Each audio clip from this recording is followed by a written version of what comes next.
आपल्या सगळ्यांना माहिती आहे, महानगरपालिकेची निवडणूक मतदान 15 तारखेला होणार आहे आणि त्या संदर्भामध्ये हा स्नेह संवाद मेळावा या ठिकाणी आयोजित करण्यात आला आणि खूप चांगल्या पद्धतीने या ठिकाणी अनेकांनी आपली मतं मांडली आणि काहींनी अपेक्षाही व्यक्त केली की एवढ्या मोठ्या कार्यक्रमात नाही, आम्हाला एकट्यात काही गोष्टी आपल्याला सांगायच्यात, त्याही एकट्यामध्ये ऐकण्यात येतील. परंतु चांगल्या सूचना आपण सर्वांनी केलेल्या आहेत. ह्या जिल्ह्याची लेख, ह्या शहराची लेख, कारण की माझा जन्मच हा परभणी शहरामध्ये डॉक्टर सरकटे सरांच्या हॉस्पिटलमध्ये झालेला आहे आणि पहिलीपासूनचं माझं शिक्षणही ह्याच शहरामध्ये झालेलं आहे. त्यामुळे आणि ज्या पद्धतीने खंत आपल्या वकील साहेबांनी या ठिकाणी व्यक्त केली की मुंबईमध्ये गेलो, पुण्यात गेलो आणि त्या ठिकाणी परभणी कुठे आहे, परभणी आणखीनही लोकांना माहिती नाही आणि आपण उगाच गर्वानी जगात जर्मनी आणि भारतात परभणी म्हणून घेतो आणि कुठेतरी मनात दुःखही व्यक्त करतो की अरे ही तर नुसती म्हण म्हणण्यासाठी झाली आहे, पण प्रत्यक्षात हे आपलं स्वप्न कधी पूर्ण होईल.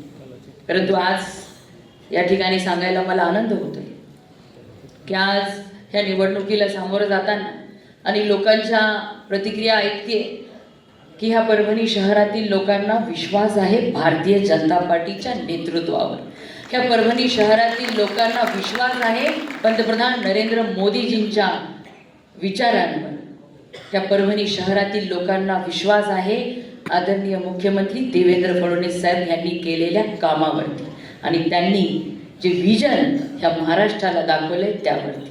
आणि म्हणून ज्या काही गोष्टी या ठिकाणी बोलल्या गेल्या ह्या आपल्यापैकी बऱ्याच जणांनी सांगितलं पहिल्यांदाच की ट्रॅफिकची समस्या आहे, त्याचबरोबर रोजगाराची अडचणी आपल्या जिल्ह्यामध्ये अनेक ठिकाणी आहे, शहरामध्ये पण मोठ्या संख्येने होतकरू तरुण आहे, मेहनती आहे, सक्षम आहे, क्षमता आहे, परंतु रोजगाराच्या संधी शोधण्यासाठी जिल्ह्याबाहेर जावं लागतं.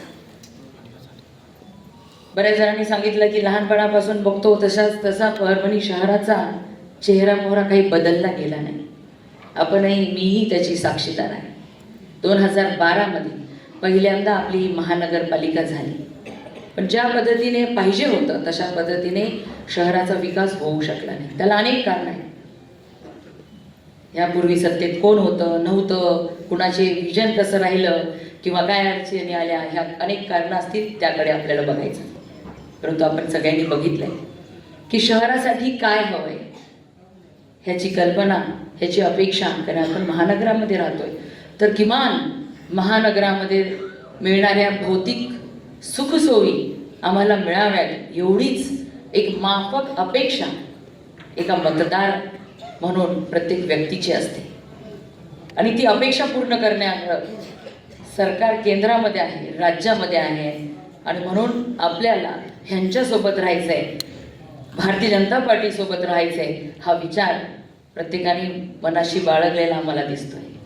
आज ह्या निवडणुकीला सामोरे जाताना अनेक ते विषय निघालाच नाही ना कुणाच्या चर्चेतून, म्हणून कदाचित आठवण करून देण्यासाठी ह्या 2 मिनिटासाठी लाईट गेली असेल. किंवा तुम्हाला मला सांगायला आनंद होतोय की जिंतूर सेलूकरांच्या आशीर्वादाने या ठिकाणी दुसऱ्यांदा विधानसभेमध्ये जाण्याचं मला भाग्य लाभलं आणि राज्यमंत्री म्हणून काम करण्याची संधी ह्या आपल्या सगळ्या आशीर्वादामुळे मला लाभलेली आहे. आणि खास करून ऊर्जा खातं ज्या या राज्याला लाभलेलं दुर्लभ असं नेतृत्व म्हणजे मुख्यमंत्री देवेंद्र फडणवीस साहेबांच्या ऊर्जा खात्याची राज्यमंत्री म्हणून काम करणारी आपली लेख ह्या जिल्ह्याच्या ऊर्जेच्या समस्या सोडून घेण्यासाठी इतकं सुंदर नियोजन केलंय की आता जरी वर्ष होऊन गेलाय मला ऊर्जा मंत्री होऊन, पण पुढच्या 6 महिने ते 8 महिन्यामध्ये ऊर्जेची समस्या पुढच्या 50 वर्षासाठी राहणार नाही अशा पद्धतीचं नियोजन या जिल्ह्यासाठी केलेलं आहे. खास करून परभणी शहरासाठी सुद्धा की अनेक ठिकाणी अनेक जण घरं बांधतात, सुंदर सुंदर घरं बांधतात, सांगतात दीदी इथला डिप्पी इथं हलवा. प्रमोद भाऊंच्याच वार्डामध्ये आम्ही गेलो, सांगितलं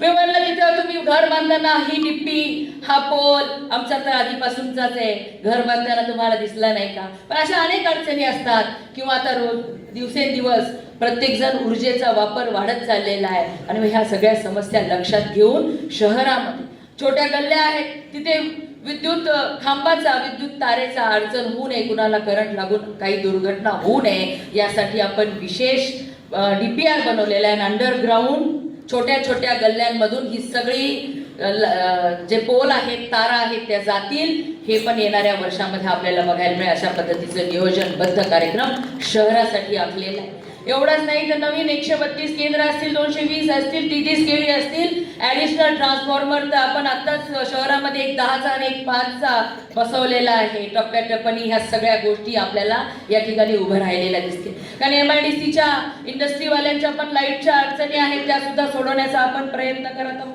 या ठिकाणी आपल्याकडे MIDC आणखीन जास्त प्रमाणामध्ये वाढली पाहिजे, नवीन MIDC आली पाहिजे, इंडस्ट्रियल इस्टेट डेव्हलप झाली पाहिजे, अशी ही मागणी आपल्या शहरातील काही व्यापारी बांधवांनी माझ्याकडे केलेली आहे. त्यासाठी सुद्धा सांगायला आनंद होतो की D+ ही आतापर्यंत आपल्या या शहरामध्ये या जिल्ह्यामध्ये व्यापार करणाऱ्यांना D+च्या सवलती मिळत होत्या, परंतु आदरणीय मुख्यमंत्री देवेंद्र फडणवीस साहेब आपल्या परभणी जिल्ह्यासारख्या जिल्ह्यांना ह्या विकसित भारताच्या नकाशावर, ह्या विकसित भारताच्या वाटेवरती मागे राहू नये म्हणून ह्या 14 जिल्ह्यांसाठी जो आराखडा बनवलेला आहे आणि एक स्पेशल इन्सेंटिव्ह रेड कार्पेट या जिल्ह्यामध्ये इन्व्हेस्ट करणाऱ्यांना दिलं जाणार आहे. त्या 14 मध्ये पहिला जिल्हा आपला परभणी जिल्हा आहे आणि ह्या योजनेची सुद्धा लगेच थोड्या दिवसानंतर घोषणा होणार आहे की जास्तीत जास्त इन्व्हेस्टमेंट आपल्या जिल्ह्यामध्ये आली पाहिजे. यासाठी जो प्रयत्न या जिल्ह्याची लेख म्हणून मी करत आहे त्याची सुद्धा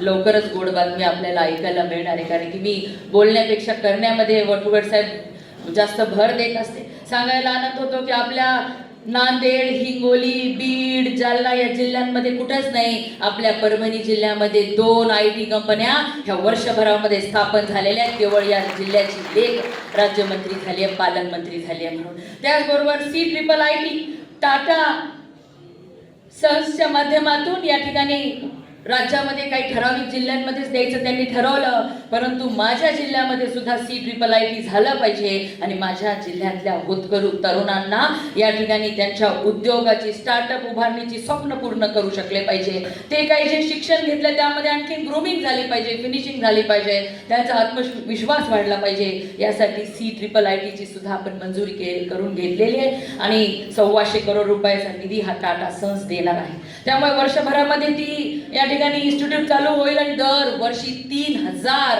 तरुणींना आपल्या शहरामध्येच आपल्या जिल्ह्यामध्ये CIITच्या माध्यमातून जे मोठमोठ्या शहरांमध्ये IITच्या माध्यमातून शिक्षण मिळतं त्याच बेसिसवर या जिल्ह्यामध्ये आपल्या शहरामध्ये मिळेल अशी शिक्षणाची व्यवस्था सुद्धा आपण या ठिकाणी निर्माण करून दिली. या आपल्या परभणी जिल्ह्यामध्ये आपण डॉपलर रडार बसवलेले आहे जेणेकरून नांदेड, हिंगोली, परभणी या तिन्ही जिल्ह्यांमध्ये आपल्या शेतकरी बांधवांना अचूक वेदर रिपोर्ट मिळतील आणि त्यानुसार शेतकरी बांधवांना मदत होईल. अनेक चांगली कामं आपल्याला ह्या वर्षभरामध्ये करण्यात यश आलेलं आहे. आरोग्यमंत्री म्हणून काम करत असताना आरोग्य सुविधा सुद्धा टप्प्याटप्प्याने सुधारताना आपल्याला दिसत असतील आणि या जिल्ह्यामध्ये 100 दिवसाचा कार्यक्रम मुख्यमंत्री महोदयांनी दिला. प्रत्येक विभागाला 100 दिवसामध्ये काही टार्गेट पूर्ण करण्याचं दिलं आणि 150 दिवसाचा कार्यक्रम दिला. त्यामध्ये आरोग्य सुविधेमध्ये महाराष्ट्रामध्ये सर्वात पहिला नंबर आपल्या परभणीचा सरकारी दवाखान्यांचा आलेला आहे. सांगताना सुद्धा मला आनंद होतो, तरी मी समाधानी नाही आहे. अनेक आणखीन आपल्या या ठिकाणी आरोग्याच्या सुविधा चांगल्या करायच्या. कॅन्सर केअरचं हॉस्पिटल आपलं लवकरच चालू होणार आहे. या ठिकाणी थॅलेसेमियावर काम करणं आपलं चालू केलेलं आहे. या कॅथ लॅब आपल्याकडे चालू होत आहे. अशा प्रत्येक ठिकाणी आरोग्याच्या सुविधा उत्तम करण्याचं जिल्ह्यामध्ये 5 तालुक्याच्या ठिकाणी आपण डायलिसिस सेंटर चालू केले, वर्ष त्याला झालेले. अशा प्रत्येक सुधारणा करण्याचं काम प्रामाणिकपणे चालू आहे. शहरात सुद्धा महानगरपालिकेच्या अंतर्गत येणाऱ्या जे हॉस्पिटल्स आहेत त्याला सुद्धा आपण या ठिकाणी चांगल्या पद्धतीने कार्यान्वित करत आहोत. बाळासाहेब ठाकरे शहरी दवाखान्याच्या माध्यमातून आपण 2 दवाखाने या शहरामध्ये चालू केलेले आहेत आणि आणखी 3 आपल्याला चालू करायचे. ते जागा मिळाल्यानंतर लवकरच चालू होणार आहे. मग आरोग्याच्या बाबतीमध्ये आपला जिल्हा कुठेच मागे राहणार नाही. खास करून शहरामध्ये सुद्धा सर्वोत्तम आरोग्याच्या सुविधा या ठिकाणी मिळतील अशा पद्धतीचं काम हे उभारल्या जात आहे. आरोग्याचा झालं, पाणी पुरवठा आणि स्वच्छता. आज सांगायला आनंद होतो की खेड्याकडे चला हे ब्रीद वाक्य अनेकांचं होतं आणि त्याच दृष्टीने पंतप्रधान नरेंद्र मोदीजींनी खेड्यांचा विकासाबरोबरच शहर जे आपल्या परभणी शहरांसारखी असतील किंवा नगरपालिका क्षेत्र असतील या ठिकाणी अनेक वर्षांपासून कचऱ्याचा ढीग साठत होता आणि मोठ्या कचऱ्याची अडचण निर्माण होत होती. पण आपण काही महिन्यांपूर्वी बातमी वाचली असणार, 18 कोटी रुपयाचा निधी पंतप्रधान नरेंद्र मोदीजींनी आपल्या परभणी शहरासाठी दिला की एवढ्या वर्षापासूनचा साठलेला कचरा हा व्यवस्थित डिकंपोज झाला पाहिजे आणि कचरा हा शून्य म्हणजे कचऱ्याचे ढिगारे हे कचऱ्याच्या ढिगाऱ्या मुक्त शहर झालं पाहिजे. येणारा कचरा हा ढिगारा नाही झाला पाहिजे, तो प्रोसेसिंग झाला पाहिजे जेणेकरून शहरवासियांना कचऱ्याची अडचण येणार नाही. आता काही मंडळींनी सांगितलं घंटागाडी येत नाहीत आणि वरपुडकर साहेबांनी सुद्धा सांगितलं दुर्दैवाने 9 महिन्यांपासनं या ठिकाणी आपण जे घंटागाडीवाल्यांना कॉन्ट्रॅक्ट दिले होतं त्यांचं महिन्याचं बिल देण्या एवढं सुद्धा उत्पन्न झालं नाही म्हणून त्यांनी वेळेच्या वेळी या ठिकाणी कचरा उचलू शकलेले नाही. परंतु ही समस्या यापुढे येणार नाही कारण की स्वच्छ भारत मिशनच्या अंतर्गत पंतप्रधान नरेंद्र मोदीजींनी आपल्या परभणीसारख्या महानगरांसाठी सुद्धा महिन्याला 1-1 करोड रुपयापर्यंत फक्त स्वच्छ शहरं राहिली पाहिजे झाली पाहिजे यासाठीची योजना जी आणलेली आहे यापूर्वी सुद्धा आपल्या परभणी शहरामध्ये चालू होती. परंतु आता हे प्रशासक असल्यामुळे ती बंद पडली पण परत चांगल्या पद्धतीने ही कार्यान्वित करण्यात येईल. पाण्याचा प्रश्न या ठिकाणी येलदर येऊन पाणी येतं, 2-3 मोठ्या स्कीम झाल्या तरी देखील दुर्दैवाने पाणी पाहिजे तसं येत नाही आणि महानगरामध्ये राहत असून सुद्धा 8-8, 10-10 दिवस पाणी आपल्याला मिळत नाही. ही समस्या आपल्या सर्वांची आहे. परंतु सांगायला आनंद होतो की अमृत योजनेअंतर्गत पंतप्रधान नरेंद्र मोदीजींनी ज्या पद्धतीने जल जीवन मिशनसाठी 65,000 कोटी रुपये आपल्या राज्याला दिलेले अमृत योजनेअंतर्गत देखील आपल्या परभणी महानगरांच्या सारख्या नगरांच्यासाठी सुद्धा शेकडो हजारो कोटी रुपये दिले आणि आपल्या परभणीसाठी सुद्धा 157 कोटी रुपये ह्या वाढीव पाणी पुरवठा योजनेसाठी समांतर पाणी पुरवठा योजनेसाठी मंजुरी मिळालेली आहे. लवकरच त्याचं सुद्धा काम चालू होईल. ते झाल्यानंतर अंडरग्राऊंड ड्रेनेज काही लोकांनी सांगितलं की कुठल्या एरियामधून पाणी येतं सगळं आणि आमच्या भगिनींनी सांगितलं की पावसाळ्यामध्ये तिच्या घराच्या समोर सुद्धा पाणी येतं. यामुळे कुठलीही या शहरातली उघडी नाली राहणार नाही. या ठिकाणी मच्छरमुळे डासांमुळे कुठलाही पाण्यामुळे आजार शहरातल्या लोकांना होणार नाही यासाठी बंदिस्त नालीच्या अंडरग्राऊंड ड्रेनेजसाठी सुद्धा आपण अमृत योजनेअंतर्गत मंजुरी मिळवलेली आहे ज्यामध्ये केंद्र सरकारचा हिस्सा राज्य सरकारचा हिस्सा आणि स्थानिक महापालिकेचा सुद्धा हिस्सा असणार आहे. त्याला सुद्धा मंजुरी मिळाली, टेंडर लागलेले लवकरच तेही काम पूर्ण होईल आणि पुढच्या आपण 2-3 वर्षामध्ये आपल्या सगळ्यांना हे काम पूर्ण झालेले दिसणार आहे.